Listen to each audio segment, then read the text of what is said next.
The very word secrecy is repugnant in a free and open society, and we are, as a people, inherently and historically opposed to secret societies, to secret oaths, and to secret proceedings.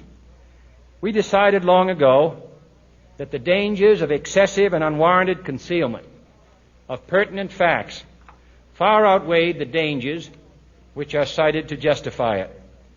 Even today, there is little value in opposing the threat of a closed society by imitating its arbitrary restrictions.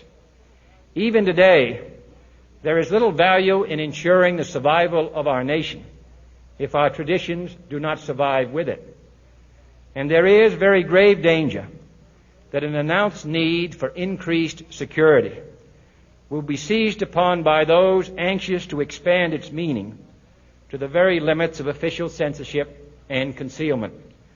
That I do not intend to permit to the extent that it's in my control. And no official of my administration, whether his rank is high or low, civilian or military, should interpret my words here tonight as an excuse to censor the news, to stifle dissent, to cover up our mistakes, or to withhold from the press and the public the facts they deserve to know. For we are opposed around the world by a monolithic and ruthless conspiracy that relies primarily on covert means for expanding its sphere of influence, on infiltration instead of invasion, on subversion instead of elections, on intimidation instead of free choice, on guerrillas by night instead of armies by day. It is a system which has conscripted vast human and material resources into the building of a tightly knit, highly efficient machine that combines military, diplomatic, intelligence, economic, scientific, and political operations.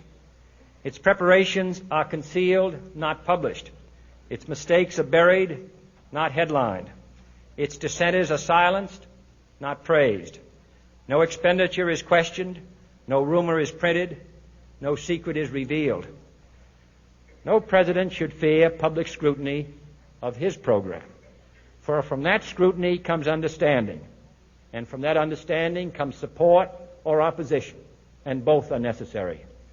I am not asking your newspapers to support an administration, but I am asking your help in the tremendous task of informing and alerting the American people. For I have complete confidence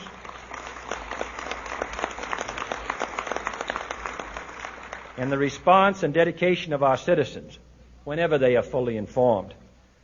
I not only could not stifle controversy among your readers, I welcome it. This administration intends to be candid about its errors.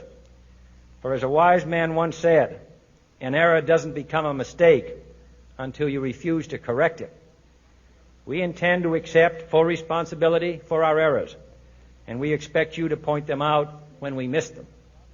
Without debate, without criticism, no administration and no country can succeed, and no republic can survive. That is why the Athenian lawmaker Solon decreed it a crime for any citizen to shrink from controversy.